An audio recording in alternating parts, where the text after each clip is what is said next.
Fake heiress Eleanor Vance jailed for $35 million society fraud.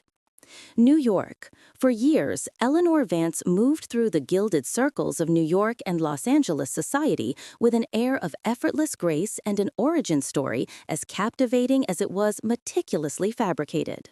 She was, by all accounts, an heiress to an obscure European shipping fortune, a prodigy in venture capital, and a patron of the arts with an unparalleled eye.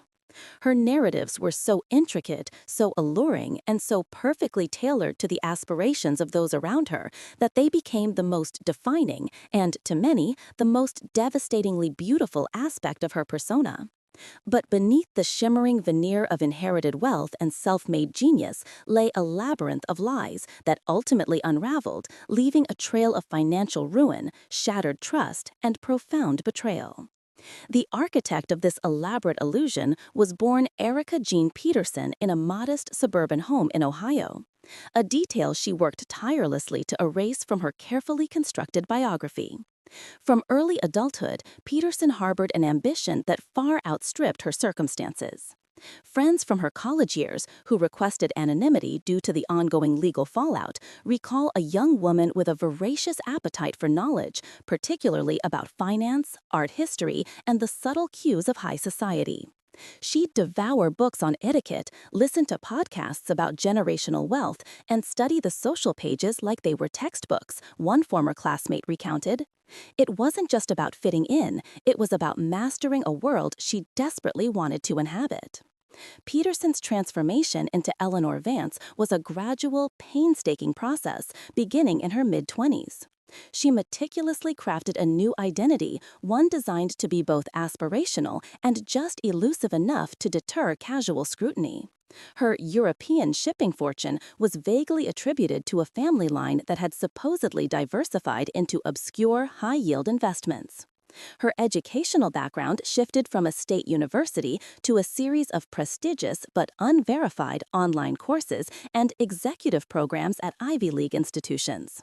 She adopted a sophisticated, slightly British-tinged accent, a wardrobe of understated luxury, and an unwavering confidence that commanded attention. The beauty of Vance's lies lay in their exquisite detail and their ability to resonate with the desires of her targets. She didn't merely claim wealth, she demonstrated it through rented private jets, lavish parties at leased penthouses, and a revolving collection of high-end jewelry and designer clothing, all financed by a complex web of credit lines and initial investments from early, unsuspecting marks. She spoke of philanthropic ventures in developing nations and exclusive art acquisitions, subtly dropping names of influential figures she claimed to know. Her stories were not just believable, they were desirable.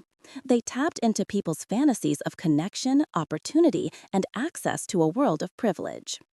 Eleanor understood the psychology of aspiration better than anyone I've ever met, said Dr. Evelyn Reed, a forensic psychologist who consulted on several high-profile fraud cases.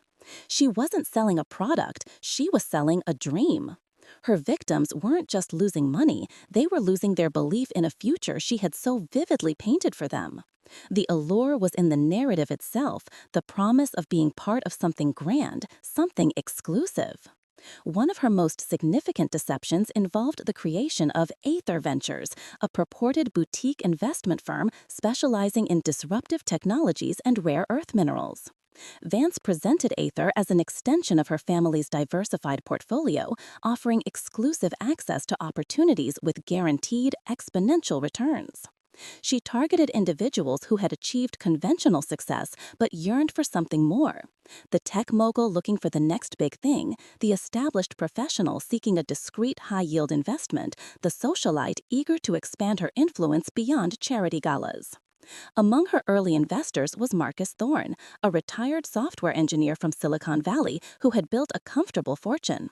He met Vance at a charity event in San Francisco where she impressed him with her sharp intellect and seemingly boundless network.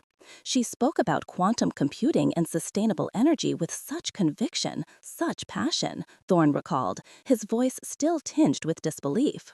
She wasn't just smart, she was inspiring. She made you feel like you were part of something historic, something that would change the world.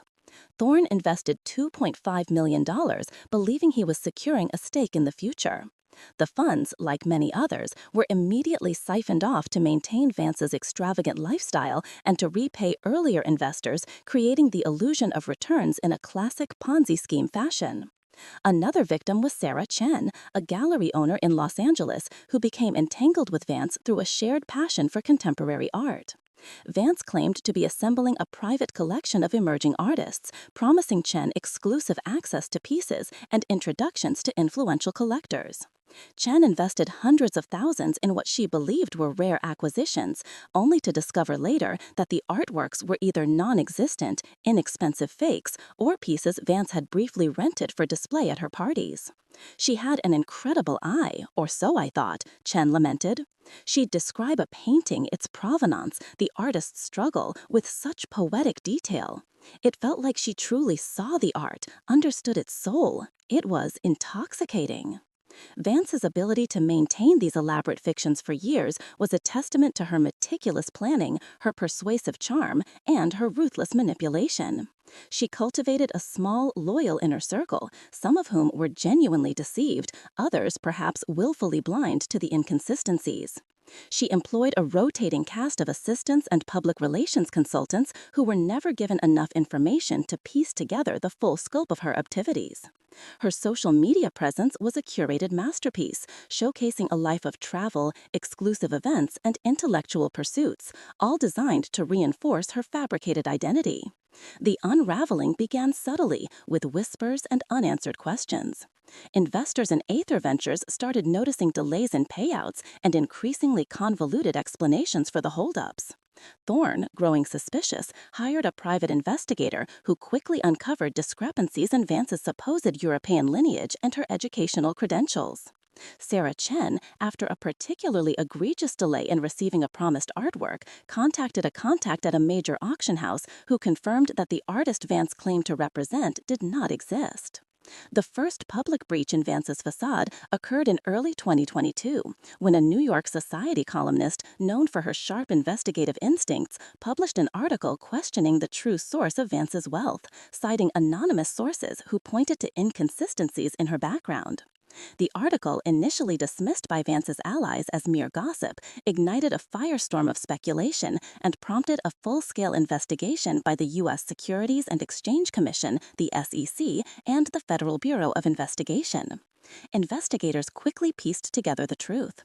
Eleanor Vance was a phantom, a construct built on borrowed money and audacious lies.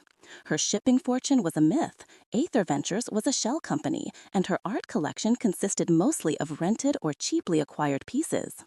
The money she received from investors was not generating returns, but was being used to fund her extravagant lifestyle and to pay off earlier investors, creating the illusion of profit in a classic Ponzi scheme fashion.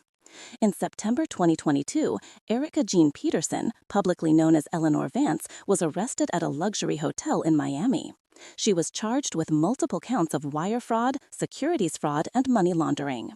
The indictment detailed a scheme that had defrauded investors of over $35 million. The news sent shockwaves through the elite circles she had so effortlessly infiltrated. Many of her former friends and associates expressed a mixture of shock, anger, and a peculiar sense of admiration for the sheer scale and audacity of her deception. "It's hard to reconcile the person I thought I knew with the person who stands accused," said Jennifer Sterling, a prominent philanthropist who had hosted Vance at several events.